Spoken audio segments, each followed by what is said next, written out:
From Tally to Cali, It's time to wake up. Wake up! warchant.com is your ultimate Seminole sports source. And this is Wake Up Warchant, presented by Vitamin Energy. The vitamins. The energy. Now here's warchant.com's Aslan Hajavandi and Corey Clark.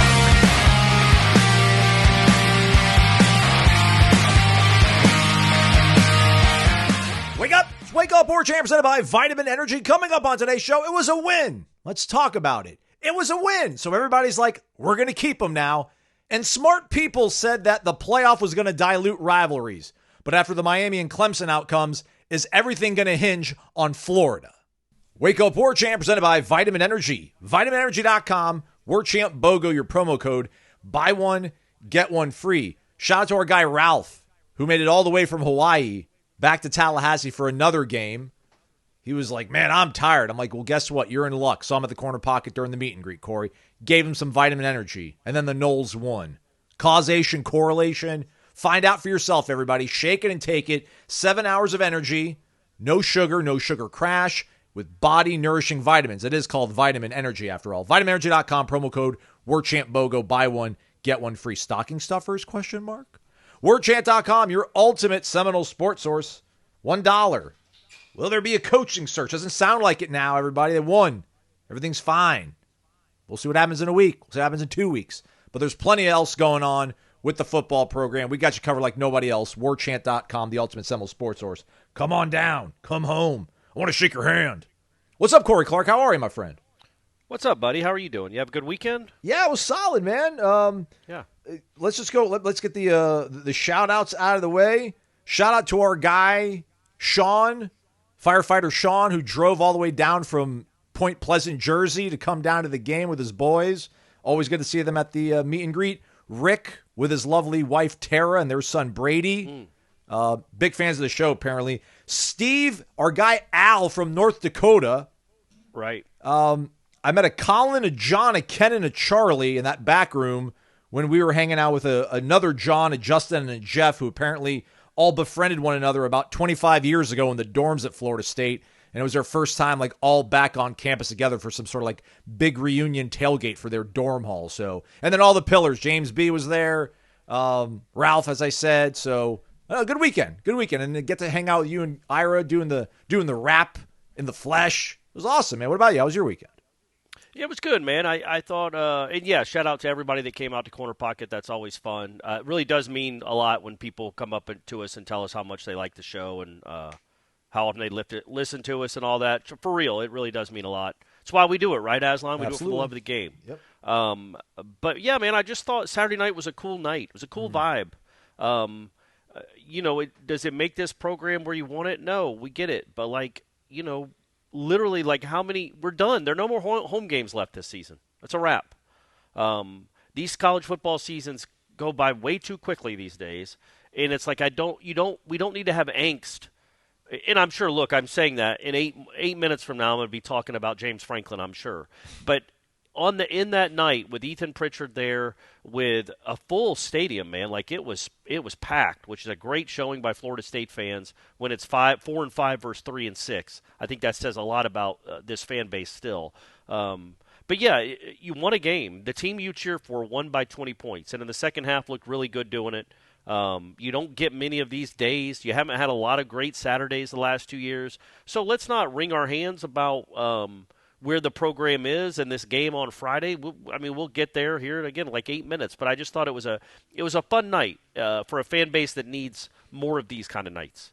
And let's not lose sight of it. Let's not just dismiss a 20-point win in the ACC. Hadn't been many of those around here the last couple of years. So, yeah, good night, good showing. Duce Robinson's awesome. And it was really, really neat for Ethan to be there to lead the legacy walk and then to be in the locker room, to be on the field after the game. All good times, man. Good vibes for a night. Yeah, hopefully that clarifies it. Part of me wanted to I know my role. During the rap, I just hit record, Stay out of your guys' way. Get out of the way of the greatness. But I feel like you kind of misspoke when you set up your thoughts on Ethan's appearance. Yeah, I should. So I said, like, you're like, it shouldn't matter him being there in terms of like getting you up for a game. It felt, no, I don't even care. But that's not what I meant. Yeah. What I meant was I didn't even want to talk about that as like, man, they played so inspired for their buddy, for their teammate. Like, man, this is his road to recovery is much more important than inspiring some football team. Yeah. You know what I mean? Like, Right, it's really cool that he was there, and if they could have used it for motivation or inspiration, that's fine.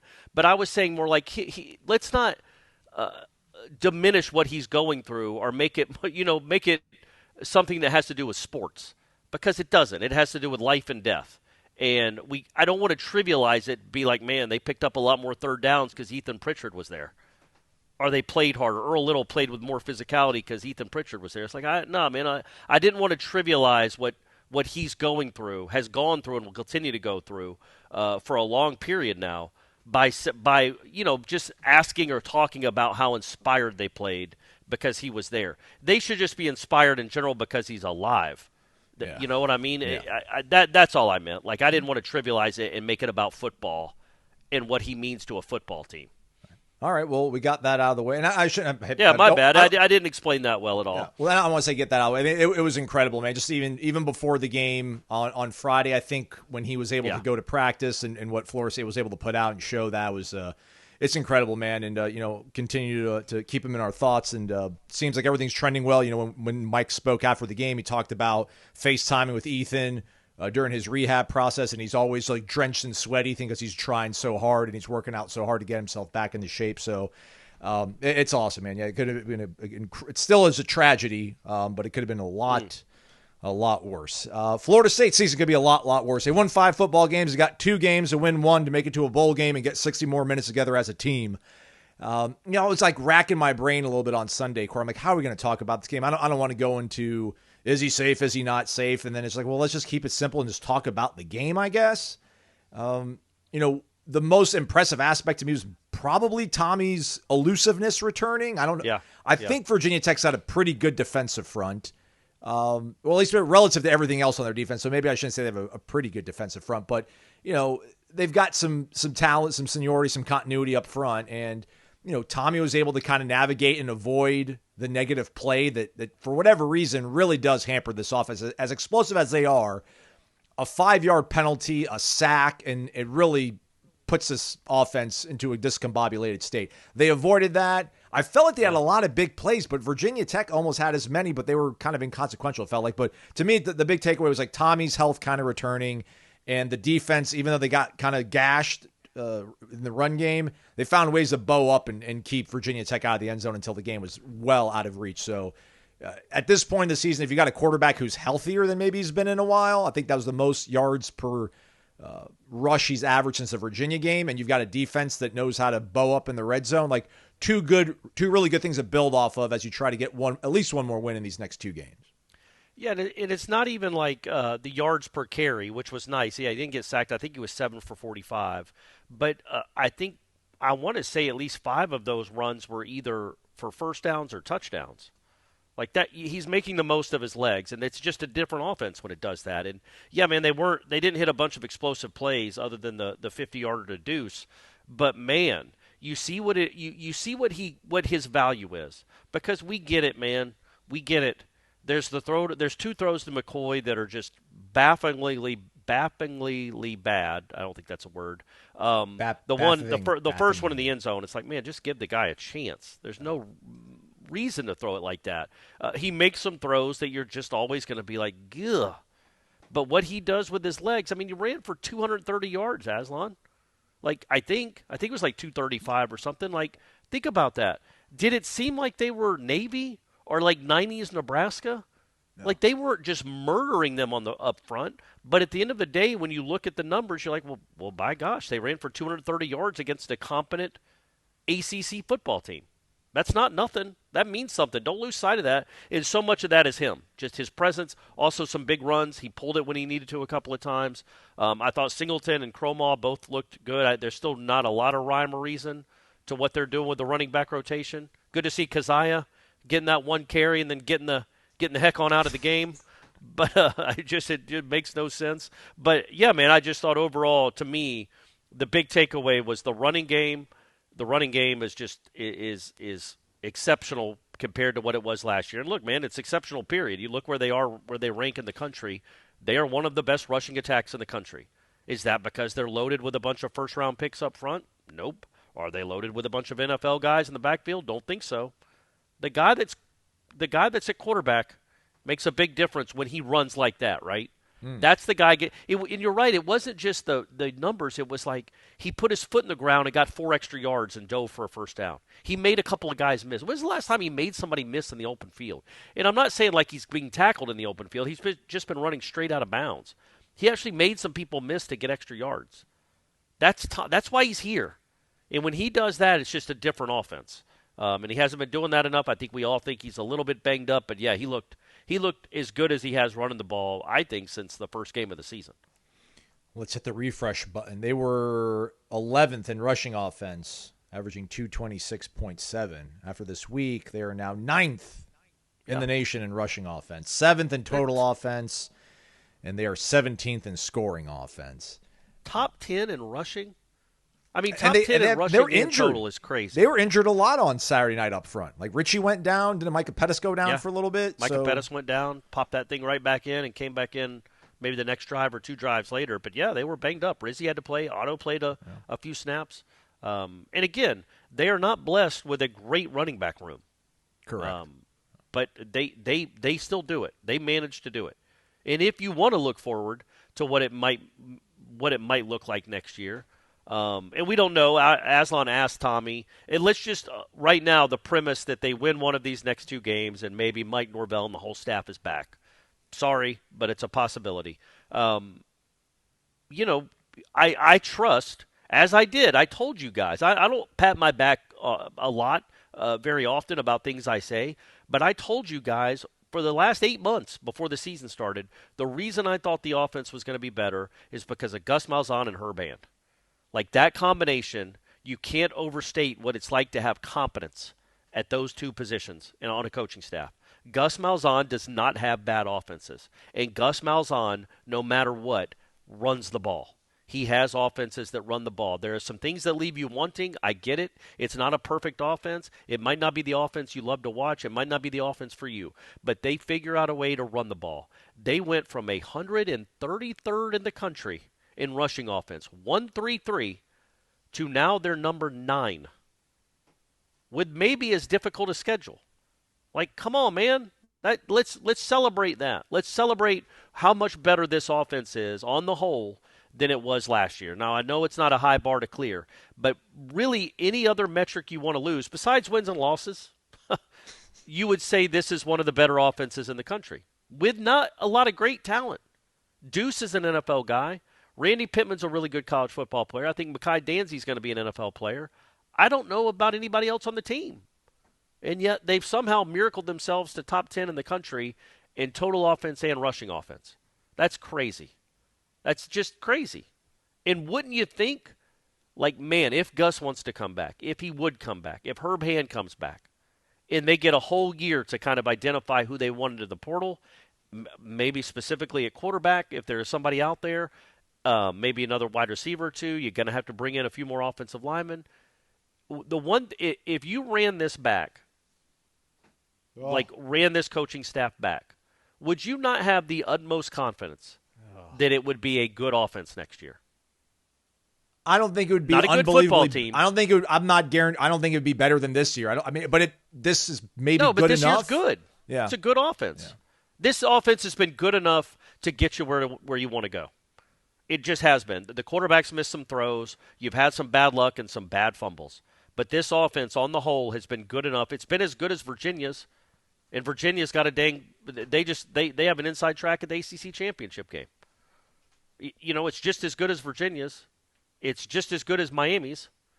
So I do think that if you look at this offense as a whole and say, okay, let's bring this staff back, they are grown-ups that know what they're doing and know what they're looking for. They will put together an offense that's going to be tough to stop. Again, every offense in the country has bad games. The game at Stanford is inexcusable. First half against Miami, not great.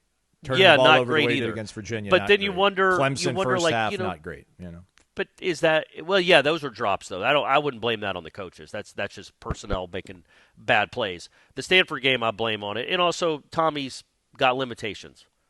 And Tommy not looking like he looked Saturday night, running the ball for the last month, is, one of the reasons they had a 4-game losing streak. But, what if Tommy doesn't come back, but you go and get yourself a high-level quarterback to put with this coaching staff?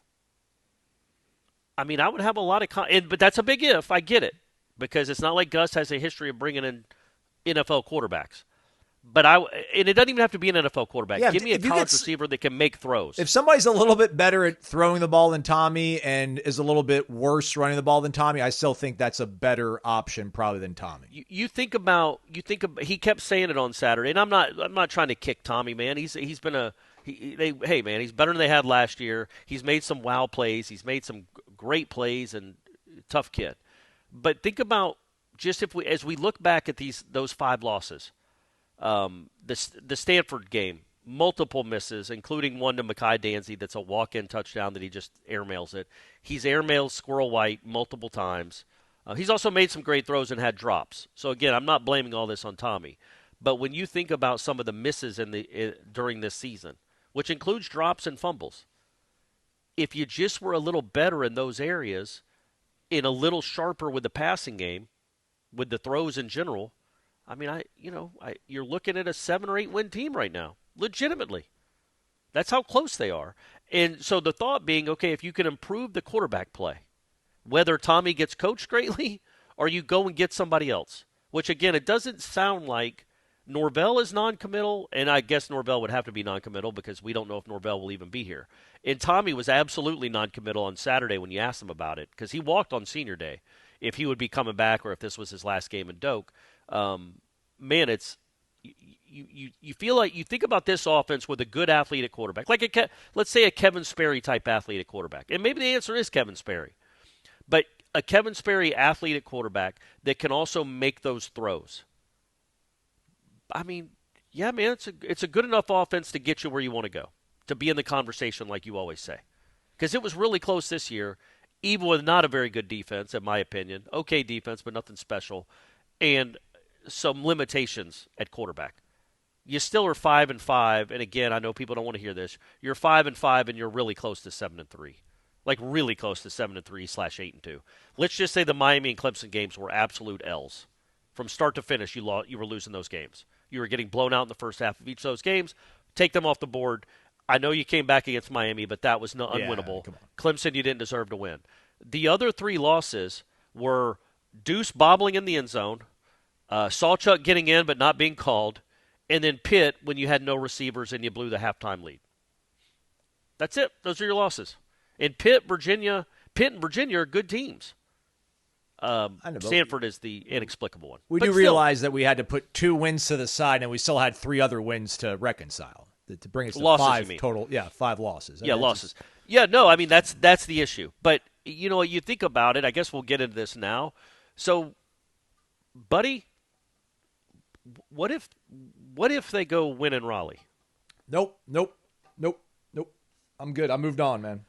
So the reason I bring it up, because I do want to make it like newsworthy or timely, and it's not just the same conversation over and over, is we already know that Wisconsin said they're running their guy back, and they just want to put more money into the NIL instead of paying a coach not to leave. And on Sunday, Maryland did the same thing. Wow, really? They're going to keep Loxley. Yeah, they said they'd keep Loxley. I think it was the school president wrote a letter of support for Mike Loxley, saying that they want to that they believe in him, his direction, whatever. He's got a good freshman quarterback, so that is probably a relevant piece of it. But they want to put the money that they would spend to fire him, they would rather put back into the roster. And I do wonder, as you look around, it just changes so much. It shifts from week to week, and I promise I'm not going to be the roller coaster guy and Mr. Reactionary, like fire him after Stanford, keep him after Wake, fire him after Clemson, keep him after Virginia Tech. I'm not that guy. I'm saying, but it seems like the landscape has changed a little bit, where it's like you look around, what did LSU gain by firing Brian Kelly? Like, I know they beat Arkansas like in the last second, but like, where are they in the coaching search? Where are they? Are they going to get a better coach than Brian Kelly? Who's even out there? It's interesting. It's interesting. Same thing with Florida. Like, we assume they're both battling for Lane Kiffin, and then as if you're a Florida fan, and I know this is easier said than done, but if you're a Florida fan and you know how bad your team has been this year and how good Lane Kiffin's best team has supposedly been this year, and you're beating that team on the road in the fourth quarter, are you looking at Lane kind of like, and you beat him last year too, right? Like he had everything on the line. Yeah, this is the guy we want. Yeah. This is the guy we want. Well, that the goes guy to your point. that can't beat point. Billy Napier. Well, that goes to your point. This is the guy we want to and not the guy we want. Sorry, the guy we're going to spend that kind of money to go get. I mean, have a conviction in somebody. Like that's the thing. I don't have any conviction in Mike Norvell to turn this thing around. That's because, listen, but every week do you have a conviction? Who do you have a conviction in? A lot of people. The list is short of who I don't. Like I was telling somebody, I think Gio Null, our guy, I should have shouted him out at Corner Pocket Bar and Grill. Like I remember, like PJ Fleck was on the hot board last time around. Like if they hired PJ Fleck, I would vomit. I'd be like, what the F? You know? But dude, like honestly, John Sommerall, I'm cool with it. If they want to do Brian Hartline, I'm cool with it. Glenn Schumann, cool with it. They want to bring Jimbo back, cool with it. Then there is this place can have a much higher floor and can reach a ceiling that this guy's reached before without the heartache, man, without the heartburn that just, again, we'll see. I don't know how much of Tommy, and I don't want to derail it too much, like Tommy not really being very committal. Is like, man, he's got 2 more games, and if he doesn't look good in those 2 games, he's not going to want to come back. He's going to not feel welcome, maybe. But if he wins the next 2 games, who knows? But not to get derailed. But yeah, I get what you're saying. It's just I don't want to be that guy either, man. I'm not going to sit here if he loses the NC State, like, see, I told you, or if he loses the Florida, see, got to get rid of him. Man, this was made on 80 previous football games. This opinion of mine. Yes, correct. I get it. He's coached a long time. Yeah. You're done with it, and it is year 6. I get it. I'm kind of operating under the premise right now, and I'm goofy. I get it, but I'm operating under the premise that he's about to win this NC State game. They're favored. Florida State's favored by 4.5. Which is, how about that, man, guys? Money line that all day. Are you kidding me? Florida State's favored on the road. Vegas is trying to give you money. Anyway, I think they're going to win this game, which means they'll probably lose by 3 touchdowns. But if they win this game, I don't know what you do. You're 6-5. You're going to a bowl after the worst season in program history.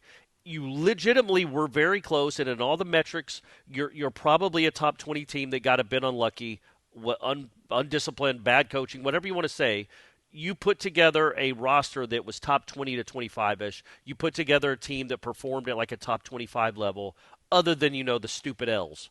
But you did. So if you're 6-5 and you just beat NC State, then do you kick the can down the road another week and say, okay, if he beats Florida, he keeps his job? Or if he loses to Florida, he's done? Because then I don't understand that mindset, I guess. That I'm operating under the premise he's going to beat NC State. If he loses to NC State, I genuinely, just like I thought on Saturday, if he lost that game, we'd have heard something on Sunday. He didn't. They won by 20 points. Crazy. But how is that not being roller coaster guy? I mean, I'm not trying to be argumentative here, but how is the fact that things are trending well, there's a real legitimate possibility for keeping him, but if he loses one game, then hey, it's over. It's probably done. Yeah, I think it's because of the competition and the location. And if you're losing at home to a team with an interim coach that's 3-6, and you're in year 6, yeah, that's unforgivable. But you're saying if they lose in Raleigh, but you're saying even if they lose in Raleigh, that could maybe. Yeah, because I think if you lose in Raleigh, then you're like, okay, you're back. It just goes back to what I told this to a couple of people. I even think, I said this last week on the show. If you lose in Raleigh, then you're going to Florida in the exact same situation you were in 2021. And I feel like that's the looking in the mirror and saying, what are we doing here? He's got the exact same record, coaching against an interim coaching staff. Again, we were just here 4 years ago. And in 4 years, we've done a complete 360, and we're right back here having to beat Florida to go to a bowl, on the road, interim coaching staff. How did this happen again? How did this Groundhog Day happen again? And I think that's where you can convince yourself, well, this isn't working. And I know I just think if you go to NC State and win, especially if you win, I'm not talking about a 20-19 win, but if you win convincingly, which why would they? I'm not expecting that. I am expecting them to win. But I don't – my point is we don't think he'd be fired if he won at NC State, right? I don't think you fire him that day, the next day, clearly. You couldn't. So then it all comes down to the Florida game. But that's where I'm having a hard time with it. Like, if he's still the coach right now and he beats NC State to go to 6-5, and then he loses to Florida, who's a talented Florida team, that's enough to kick him out the door. But if he beats Florida, a 3-7 or it's either going to be a 4-7 or a 3-8 Florida team. If he beats that Florida team, he gets to keep his job. Let's explore that. Let's explore that a little further after we talk about our friends over at Corner Pocket Bar and Grill, Corey. Do you mind? Yeah, okay? Let's do it. Let's do it. Yeah. I never mind talking about Corner Pocket. Are you crazy? CPTallybar.com, the website. I had this whole thing in my mind about the importance of the Florida game, so I'm like, this will be a good point to break the show up. Corner Pocket Bar and Grill, 2475 Appalachia Parkway. No more meet and greets this year, but they're still open all the darn time, everybody. They got happy hour weekdays, 4 to 7 p.m., and then all day Sunday during your NFL games. Got a favorite team? They'll be on a TV. Trust us.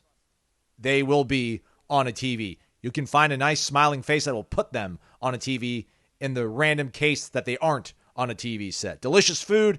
Our guy, Sean, firefighter Sean Corey, he actually did get the Corey rap and said this stuff's legit. Not that, we were lying to you folks, but just it's always good to have a little bit more data behind your case. Trivia night, 7 p.m. Tuesday. Bingo nights, Thursday night, 7 p.m. Cash money up for grabs in the bingo nights. Come on out. It's the Corner Pocket Bar and Grill, 2475 Appalachia Parkway, cptallybar.com, the website. Ace is the place with the helpful hardware, folks. Why would you wander around a warehouse store looking for paint when you could just swing by your neighborhood Ace? In addition to Ace's award-winning service, we have top-rated paint brands. Plus, our color matching technology allows us to match any color. So stop wandering and start painting. Head to your neighborhood Ace today. In Crawfordville, your home convenience store is Ace Home Center and NAPA Auto Parts, located at 2709 Crawfordville Highway. Apologies for cutting you off back there, Corey. We're back. It's Wake Up Warchant, VitaminEnergy.com, warchantbogo, your promo code.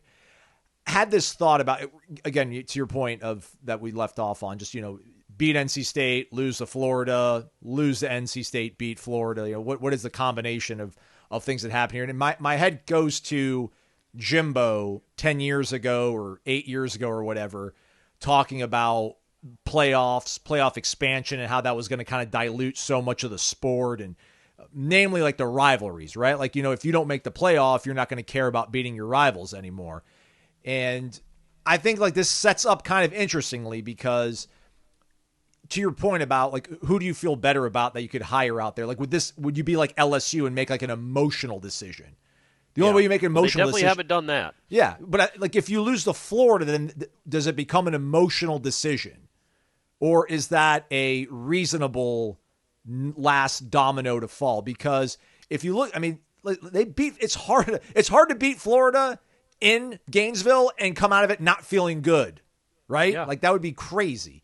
But you think about if they can't make it past them. That's why I don't really even know how to measure this NC State game. So my eyes are all focused on this Florida game, because if you can't make it past them, then you look at it, you were down 28-3 at home against Miami. You were down 18-0 for a large part of the first half against Clemson. Yeah. And I think it was a non-competitive game. Somebody in my group chat also said it, so I'm going to say it again, because if somebody backs me up, I'm just like, all right, I got enough to push through this wall. Yeah, I think it mostly was, listen, they had plays called up, but like it did not feel like Florida State was on the verge of making a comeback in that game. I think it's, when you think about that game, the score was non-competitive, but the two teams on the field were not non-competitive. Like, Florida State outgained them. All right, well, so then the Florida game gets thrown into this mix where, like, look at these three games. Or maybe you want to throw Alabama in there, even though they're not a rival. But I think, like, you could then make your case if you want to keep him around, if he beats Florida impressively, which I just am not there, man. But, like, if he would take a dub. If he's still coaching the team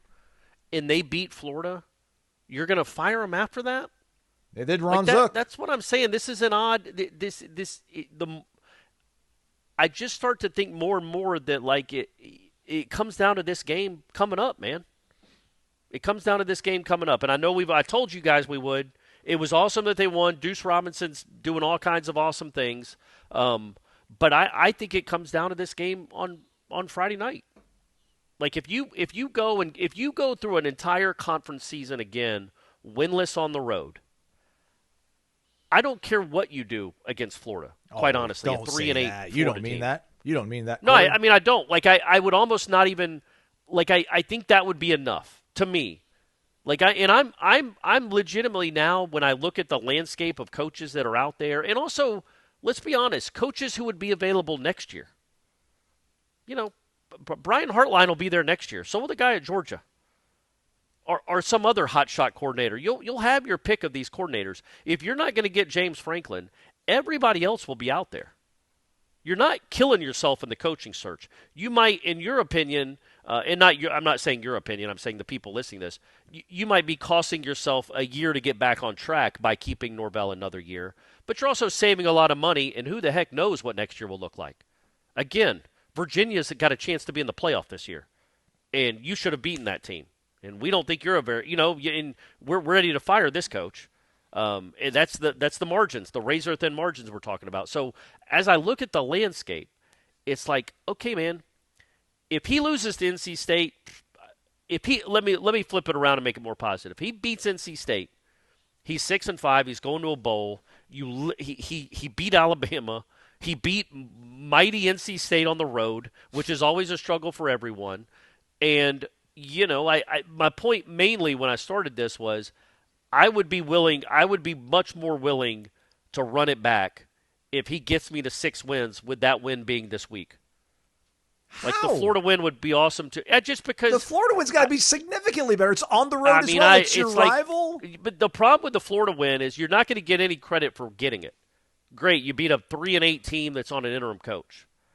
I mean, Wake Forest is 4-6. You actually get credit for beating NC State at home, an NC State team that's trying to fight for a bowl game, that just got embarrassed the week before, and always has your number in that building. I just think you get more credit for that, weirdly. I know I'm speaking in the minority. I know most people would much prefer, and I would too. I'm not saying I wouldn't prefer the Florida game. I'm saying if I'm judging the overarching trajectory of the program, winning an ACC game on the road is a must.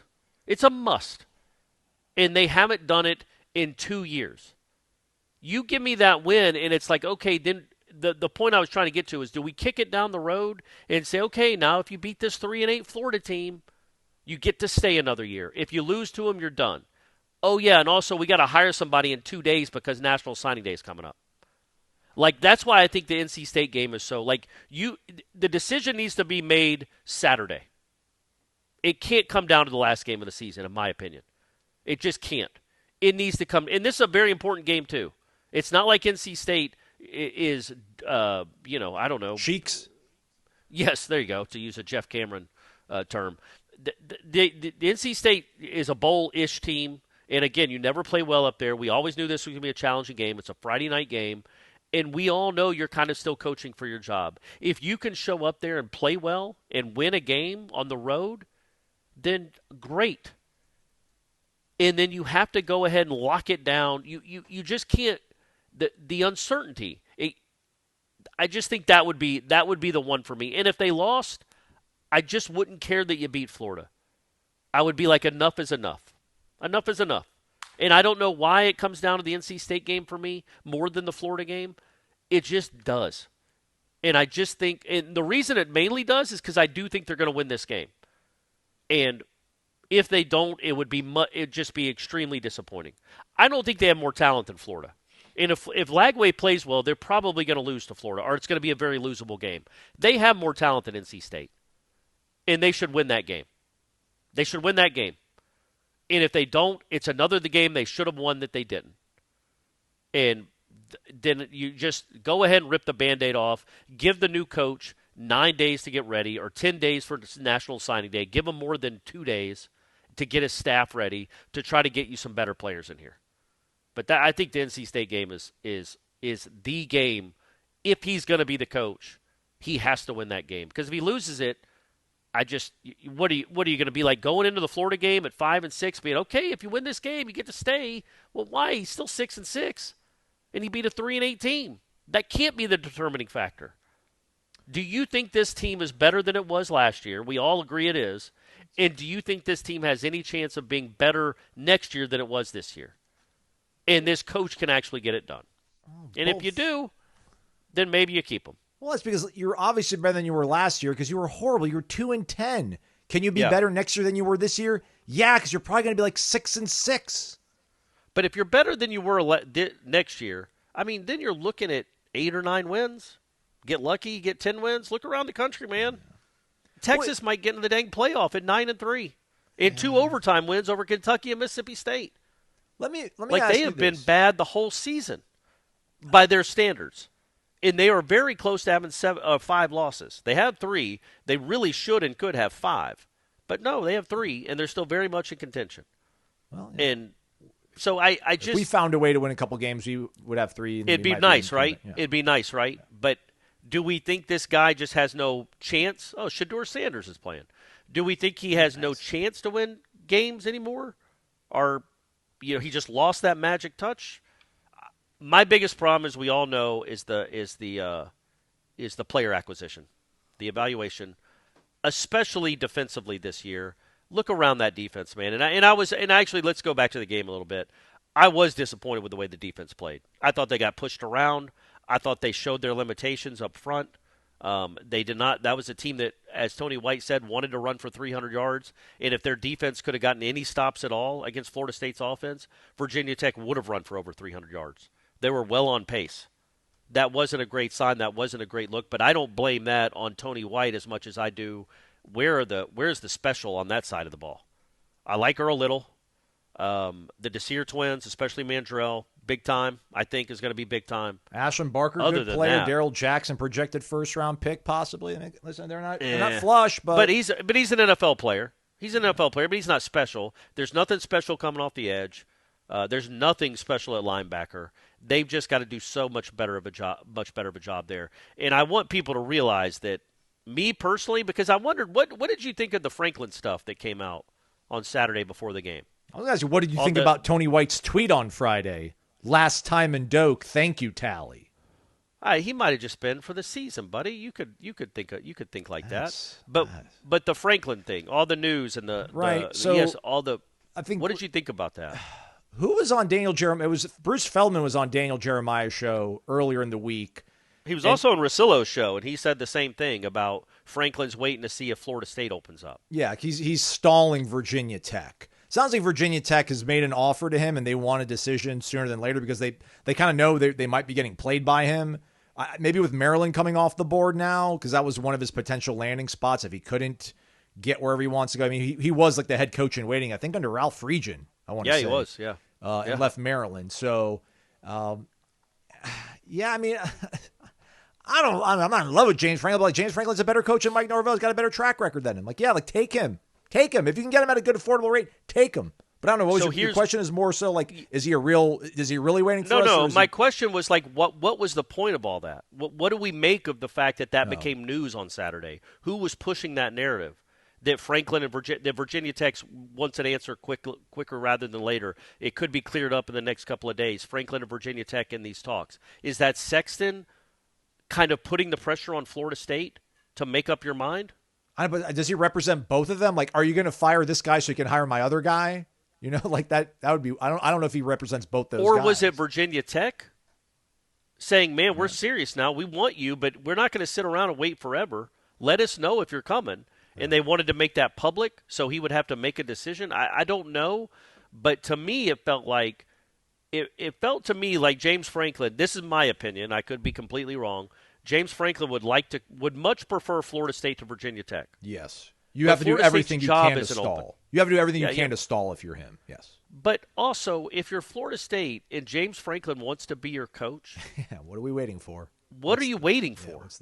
Because I will say this, everything I just said about Norvell, to me, honestly, it's about kicking the can down the road another year if he wins this game on Friday and being like, let's see what it looks like in the middle of October next year. And if it's still the same old kind of painful, depressing, either 500 or worse type season, 5-3, you can make the decision then. You've saved yourself $20 million with him and Malzahn and Tony White and the buyouts, and now you can go get another coach. And you've saved yourself some money. In the long term and in the short term. And also, again, there's no guarantee there's somebody out there that makes you immediately better where you're in the playoffs next year.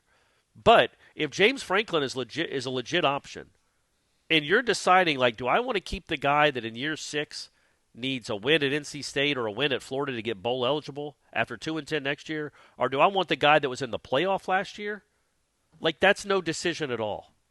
And I would hope that's not what's happening. And I don't know. But I would hope they would understand that, like, man, I get it. You don't want to just pay Mike Norvell to go away. But if James Franklin's a realistic possibility, go for it. Otherwise, again, like I said, Brian Hartline will be there next year. Schumann will be there next year. Will Stein will be there next year. Some coach in the AAC will be there next year. All the same possibilities are still there. You can fire Norvell just to be punitive. But does it make sense if he has made if this team is better and you think they're going to be better next year? Does it make sense to just punt that away, even if he goes 7-5, because we're just done with it, because of the Stanford loss, which is really in the end why he'll be fired. It's the Stanford loss. But yeah, it's why they get paid the big bucks, man, to make those decisions. And I would want James Franklin. I know he doesn't have a history in Florida.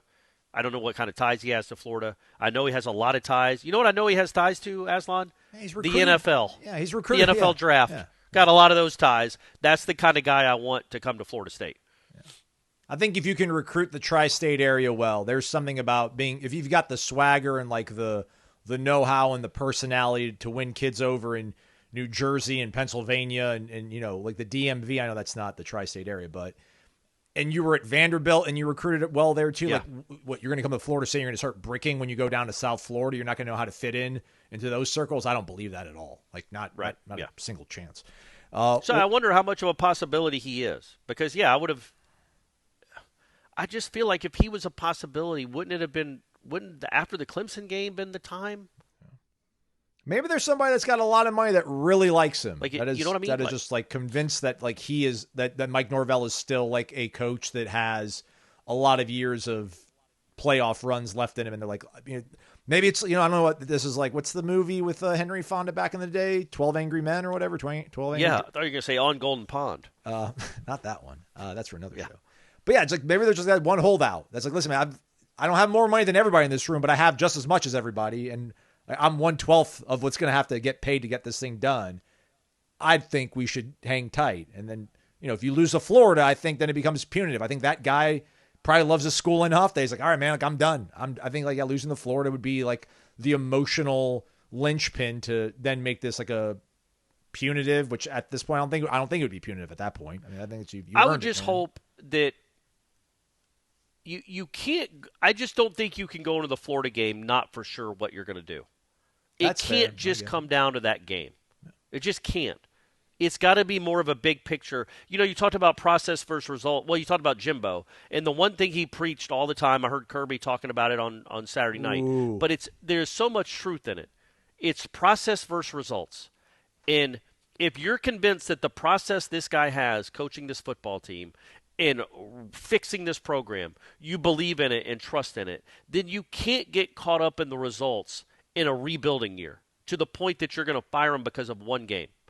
If you're not convinced, no matter what that's why I'm saying, like, it just can't, that's too results oriented to have it come down to one game. Either he's your coach or he's not. It can't come down to whether he wins that one game in Gainesville. Because Florida did this. Florida did this last year, right? They did this last year with Napier because he had a good with Napier because he had a good finish to the season. They're like, well, look how hard I know this record isn't what we wanted, but look at how hard they played, and he deserved. And it's like, where did that get him? He was fired 2 months into the season. So if you don't believe in this guy, don't let it come down to these two results at the end of the year. But if you don't believe in this guy, why is he still here? What that's why I get confused, man. I know I'm confusing talking about it. Can you believe in him? But then, like, these next two games and that Florida game especially, like, matters. Like, it really does matter. Is that too short-sighted? We'll talk about it after we talk about this. But before we go to a break, Corey, I just want to, without any context, you just said Kirby. I just want to play the soundbite from his press conference on Saturday because I want this energy in our program somewhere, somehow. Please, God. It's the approach we take. We're gonna dominate and try to win the fourth quarter. It's what we do in practice. It's what we do in the off season. It's what we build our core culture around. being the more physical team. And you have to recruit physical players, and they have to buy into that process. I don't know that a lot of these kids nowadays, they want to check. They don't want physicality. And if you have the check and no physicality, you end up with nothing. So we're not just getting checks at our place. We're hitting people. I need somebody like that, man. I don't want to climb, Corey. I want to hit people, man. I feel that. I would say he also goes and gets NFL guys that have a certain – I mean, you watch Georgia play, man. I do think it's ingrained there, but I also think he gets really good players to do the ingraining. Oh, absolutely. And that helps a lot. Yeah, he evaluates he really could well. If he was coaching the Rice players, he could say that all he wanted. They still would be losing some games. But, yeah, credit to Kirby, man. He has built it the right way, and that program is tough. And it's tough-minded, and it has been since the day he walked on campus. Much more so, and we like Mark Richt a lot, right? Very good man. Absolutely. Very good man. His program didn't come close to what Kirby's did. And I was thinking about this with Mark Richt the other day. He came really close in, was it 2002? When they beat Florida State in the Sugar Bowl when Rick's parked in the handicap spot. Well, they also they had Alabama on the ropes in the 12 SEC championship That's game what too, I was going to say. Too, but they lost only one game in that regular season when they beat Florida State in the Sugar Bowl. Lost to the Gators, and it was a close game. I'm assuming it was to Florida because they always lost to Florida, even not a good Florida team. So he wins that Florida game. That's a team that's really close to a national championship. And then in 2012, they were really close to a national championship. Really close, literally a 2 yards away. Because if they beat Alabama in that SEC championship, they're going to thump Notre Dame. Yeah, they were going to thump that Notre Dame team. So that was for the national championship, and they came up a yard short. So even Mark Richt, who we don't think is the best coach in the world, and I think he had at times a really mentally soft football team, came really close to winning a couple of national championships. But you see the difference. I watched that program for 15 years under Mark Richt. In the vibe under him, and he had really good players too, and the vibe under Kirby Smart is night and day. And absolutely. And I'm not saying Norvell is a nice guy, and I'm not saying it's easy to play for him. What I am saying is I wish he'd get some players like Kirby Smart gets.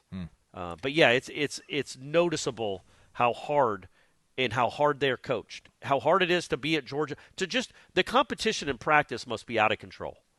It just must be out of control. And one of the issues with the 2023 team, I was thinking about this too, going back to it and how it wasn't built upon, and it was kind of built on a house of sand, is because the competition in practice, especially once the season started, was essentially non-existent, man. How many times did Keon really practice? And Keon got scratched on Sunday. I didn't realize he has really fallen out of favor fast in Buffalo. Healthy scratch. Yeah, that's not good. He's got to grow up. I don't think they like his late to a meeting or something after. They don't like his work ethic or his attitude at times. But even still, and I'm not saying he was banged up or they wanted to keep him fresh for the game. Same with Jared Verse, same with Fisk. They would practice, but they weren't practicing a lot of green jerseys, full go nonstop. Yeah. So that's not good competition for the guys behind them, and that's not good competition for the guys they're going up against. And so all the guys they were going up against, that run second team or scout team that are going to be players one day, they didn't even have to go up against Fisk and Verse all that often. All your good players were kind of sitting out during the week or taking it a little more easy because you didn't have a depth of talent. You had a dearth of talent. And your best guys, you needed to make sure they were ready for Saturdays. So that kind of hurts you during the week. And I feel like that's why you kind of got worse as the season went on. And that's also why there was nobody ready to play when all those guys left. Georgia doesn't have that issue. Whoever the next coach is here, how about this? Whoever the coach is here in 2026, and it might be Mike Norvell. Sorry, everyone. But if it is Mike Norvell, that's what's got to be. And I think it's being addressed a little bit. But that's what's got to be addressed, is the practice and the competition in practice with real football players, real-life college football players, some high-level elite college football players. That has to go. That has to be at a Florida State level. It just has to be at a Florida State level. Because here I am. I hear myself doing it, gang. I'm talking about, man, they're almost as good as Virginia. What are we doing? What are we doing? We're not supposed to be talking about Florida State almost being as good as Virginia.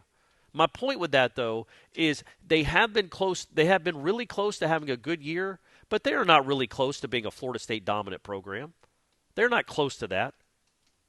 And the question, again, as you do your calculus of whether who comes back, how much is it worth to keep him versus how much is it worth to fire him, is do you believe that this guy can get that there?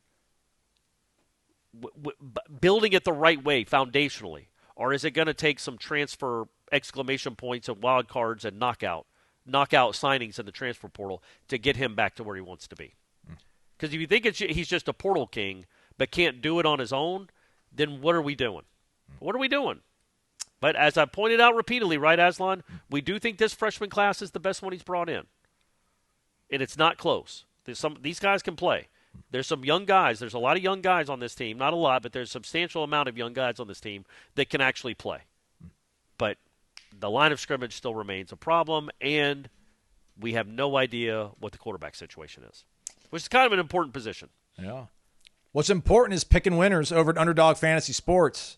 Went 2 for 4 last week. Not good enough, even with the flex. I did? Yeah. Yeah, what were they? I thought I hit them all. No, you went higher on Tommy, 1.5 passing touchdowns, higher on 1.5 rushing touchdown for Sam Singleton. But you went higher on Drones rushing yards, crushed it. Higher on Duce Robinson receptions, crushed it. Which I think I haven't even seen what the number is for this week. We won't know for a few more days. I will take the higher on everything Duce Robinson receptions from here on out, because on our over/under competition for Garden and Gold, you put Squirrel White at 1/2 catch. Yeah. Went under on that one. But do your higher lowers, make your pick'ems over at Underdog Fantasy Sports. It's easy and it's fun. Download the app today and sign with promo code WARCHANT to score $50 in bonus funds when you play your first $5. That's promo code WARCHANT. Millions of fans have already won billions making picks on Underdog. Will you be next? Underdog, make picks, win money. Underdog Fantasy Sports must be 18 or older, 19 or older in Alabama and Nebraska, 19 or older in Colorado for some games, 21 and older in Arizona, Massachusetts, and Virginia, and present in a state where Underdog Fantasy operates. Terms apply. See assets.underdogfantasy.com/web/play and get terms _DFS_.html for details. Offer not valid in Maryland, Michigan, Ohio, and Pennsylvania. Concerned with your play? Call 1-800-GAMBLER or visit ncpgambling.org. In New York, call the 24/7 Hope line at 1-877-8-HOPE-NY or text HOPE-NY. AI is coming for our jobs. Bots are actively making us fight each other on social media, and a pound of beef costs how much? Life has never been easy, but new stressors definitely complicate things. Oh, and there's you out there having to be a parent in this climate. Or maybe you're going through a bad breakup. Maybe you have to manage an ailing, aging family member. You're making do, but might be a good idea to talk some stuff out. Yes, we've got friends, but it might not be the easiest on-ramp to unload all of our problems onto them. That's where Rula comes in. R-U-L-A. Look, if we pull a muscle at the gym, we'll go see a doctor most times. Access to therapy should be treated the same, but there's high copays and long waits. It doesn't make sense for many, but Rula makes therapy simple, affordable, and fast. The average session copay is $15. That's basically the cost of lunch, but instead of a sandwich, you are investing in your own headspace. Thousands of men have already found the care that they need. Don't keep putting it off. Go to Rula.com/wakeup to get started. That's RULA.com/wakeup. Take the first step, get connected. Let's control our mental health. Corey, on the way out, we're back. It's Wake Up Warchant, VitaminEnergy.com. WarchantBogo, your promo code. To kind of bring it back maybe a little bit full circle-ish. But by the way, real quick, I wanted to let you know that I saw the little snide graphic you put up during the Warchant wrap where I said that Florida State they might be leading. There might be one of the leaders in the ACC in point differential. Yeah. And then you put up a graphic that said they're 8th. Yeah, you fact checked me live. Sorry. What I meant, obviously, I didn't mean in conference games because they've only won 2 of them. I meant like overall throughout the course of their season. Well, you can't count East Texas A&M. You can't. Sure, you can. They all play those games, but even still, I was off. It's Miami and Virginia are ahead of them, and I think they're tied with Pitt, or they're tied with SMU, something like that. But they're 3rd or 4th in the ACC in point differential, and they're like 11th in the standings or 12th in the standings. It really is crazy. It really is crazy. The numbers, the stats themselves, everything except those 2 columns that nobody cares about, the W's and L's. You look at what they've done, and you're like, man, this should be a team that's in. It has a direct path to the Charlotte. and then they're what are they 2-5 in the ACC? It's crazy. It's crazy. Anyway, sorry. Go ahead, Aslan. We should pull the curtain back, and I don't really want to do any additional graphics or anything on the wrap. Like I don't think anybody would take umbrage if I just put the wrap up as is, unless you guys did something like you flubbed it. Like I would edit that out, but otherwise, like treating that like I treat a Mike Norvell press conference, where it's like get it up immediately, like just get the damn thing up. It doesn't matter, just get it up, because then I won't have to do things like that. Yeah, makes my life easier too. Exactly right. You don't make me look bad. Number one, I'm basically saying ignore Ethan Pritchard. There's nothing inspirational about this at all. And then I also say that they're got to be one of the leaders in the conference in point differential, and then I get fact checked immediately like 8th. Still 8th is better than they are in the standings. It's crazy, man. They've won 2 games by what is it? 20 points and 30. So they've won 2 games by 55 points. In conference. And then they've lost 4 games by 14, 20, like 30. They've lost 4 games by 27 points, and they've won their 2 games by 55. Or 5 games by 20. It's just it'd be nice if they could win close games, Aslan. It would. Sure would. It would. Sure would be nice. Yep. It would. Yep. My thought about the timeline of events that were to happen, and you talk about like you need to know what your plan for 2026 is here in the next 5 days, which I understand what you're saying. Like you don't bring in a new coach and they've got no time, and then it's signing day, and then you find yourself in this death spiral of never being able to recruit high school well. But why can't we hope for a transformational head coach the way that Gus Malzahn and Herb Hand, and to some extent, not as much, but Tony White have been for their respective units? Like, can we not find a head coach who can hire some guys that will be able to go in the portal and identify guys that can come and play immediately, maybe get a couple guys in the high school ranks to flip last minute?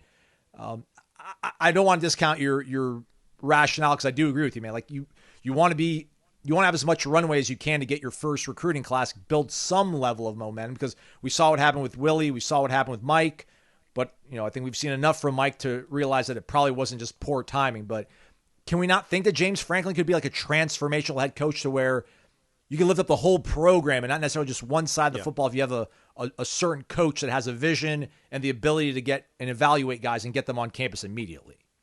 Yeah, that's why I kept going. Why I brought him up, because I would have hired him. I would have hired him 3 weeks ago. Honestly, I would have hired him as soon as he got fired. That's just me, and I might be wrong, and I might be an idiot. He might make me look like an idiot. I've certainly been an idiot before. But I just think he is a no-brainer when it comes to raising this floor to at worst a playoff team. At worst, it's easier to recruit at Florida State than certainly at Vanderbilt and at Penn State as well. And he won there big both. I mean, he didn't win national championships, but guys, there's 2 active coaches in the country that have won national championships. It's hard. It's really hard. So I would have done that. I would have done that a month ago if he's actually a possibility. But is he? Right. Because yes, I'm all about. But the thing is, I think he's as much a sure thing as there is that's out there. That's actually gettable. Other than like I said, other than Kirby, he's as much a sure thing as there is. Everybody else is a gamble. Some are riskier gambles than others. Some you're hitting on 11, some you're hitting on 17. But they're gambles. I don't think James Franklin is a gamble. But if you're gonna gamble, you're gonna pay. Again, I just come back to, and again, this comes down to like if this guy can actually go win a road game or two, you're gonna go fire him and pay him a lot of money to not coach, to go gamble on somebody else that's accomplished less than he has. That's dicey, man. That's all I'm saying. It's dicey. I'm frustrated too, everyone. But when you watch how they played on Saturday night, and you think about all their wins are blowouts, all their losses are close, you're like, well, gosh darn, man, this isn't a bad football team. They melt down in big moments, and that might be a calling card of this coach. But yeah, I don't know what the right thing to do is, because of the money situation, right? Let me preface that. I do want to get that out of the way. If Mike Norvell was owed $8 million to leave, see you, dude. Good luck. It's been fun, for real. It's been fun. but you are talking about a huge, huge number for him and his coaching staff that it makes you have to think twice about it, especially when you don't have a sure thing coming in behind him. That's all. But yes, absolutely, you should be on the lookout for a transformational coach.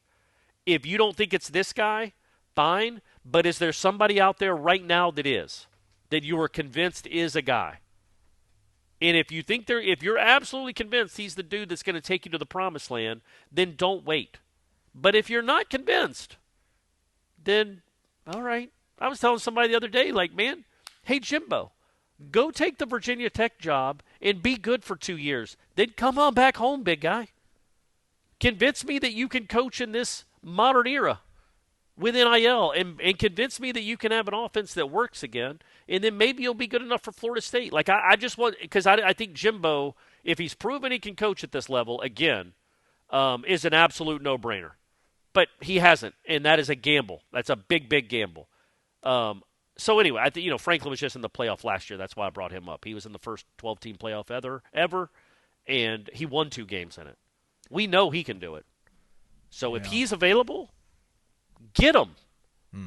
Otherwise, I don't need Alex Golish, and I don't need John Summerall or Willie Fritz, who are gambles. I don't not like him, but he's a gamble. He's not a sure thing. And it's a lot of money to pay for not a sure thing.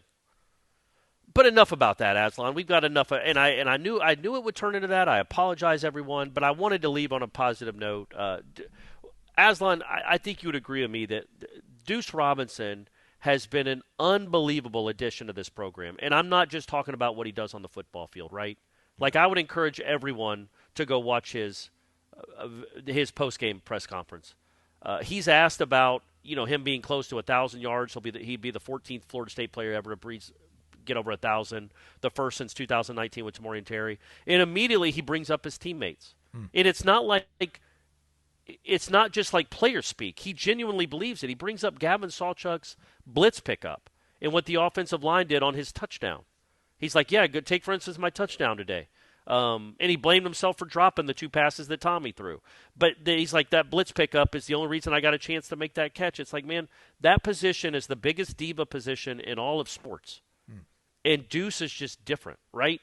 Yeah, Doesn't it seem genuine? Like, he seems like a genuinely good person, and I don't care if he plays in the NFL for 4 years or 14 years, will always be, in my opinion, will be a great ambassador for Florida State University. And I guess maybe more importantly, the Robinson family and the Robinson name, because they did a wonderful job, it would appear. Again, he might kick old ladies down the stairs. I don't know. I don't see him in his off time away from the field.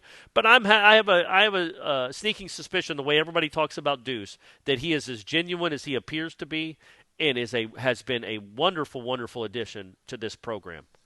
Man, just what a signing. I know it's not been the best year, but that was a home run. On and off the field. Just a great addition, right? Coach's kid, man. He knows how the game works, man. He realizes that all these other things have to go into his success. So, yeah, man, hats off to him. And would USC be the Big Ten frontrunner if they still had Duce Robinson? Because they've got 2 really good receivers, and I can't believe they let him walk. But thank you, Lincoln Riley. So, good luck this weekend, by the way. Duce right now is 5th in the country in receiving yards, and he's 2nd in the Power 4. Damn. He's 2nd in the entire country in receiving yards in the Power 4, and the only guy ahead of him is the kid from USC. Oh, which one? Makai Lemon? Makai Lemon. Lemon. Right? Yeah. Makai Lemon. Yeah. Like, good grief. Yeah. Like, what did they have in that place? It's unreal. Yeah. So, I mean, Duce obviously made a good decision. He's getting the ball thrown to him a ton. But what he's done here, he's got, I think all the receivers totaled have like 18. He's got more than half of all the receiving yards by FSU receivers, not counting running backs and tight ends. But he's got more than half of the yards, more than half the catches. It's just been an unbelievable season and signing for him. I mean, just kudos to whoever made that happen. They haven't hit a ton of home runs in the portal the last 2 years. That dude was an absolute star. And almost as importantly as what he seems to be off the field, what that can mean for the future of a program, the guys that have watched him work and practice every day. And then, I would just encourage everyone to go watch the way he handles himself in post-game press conferences and try not to love him. Try not to like that kid a ton. And also the way he talked about Ethan Pritchard and getting to see him. Just, again. After Tommy's bizarre response to the first question of the press conference, Duce was paying attention to the play call. He was like, all right, that was the play call. That's what I'm going to go run. Yeah. Tommy's his quarterback. He takes Tommy's lead. Tommy audibled. It was bizarre. It was a bizarre thing. Obviously, I think Tommy misheard Ira, but if y'all have watched the press conference, and I would encourage you to watch it, mainly for Duce's answers, but Ira starts it off by saying, could both of you guys talk about what it meant to have Ethan here today and be at the practice on Friday? And Tommy just started talking about the week of work and how it started on Sunday, and flushing the loss and working hard.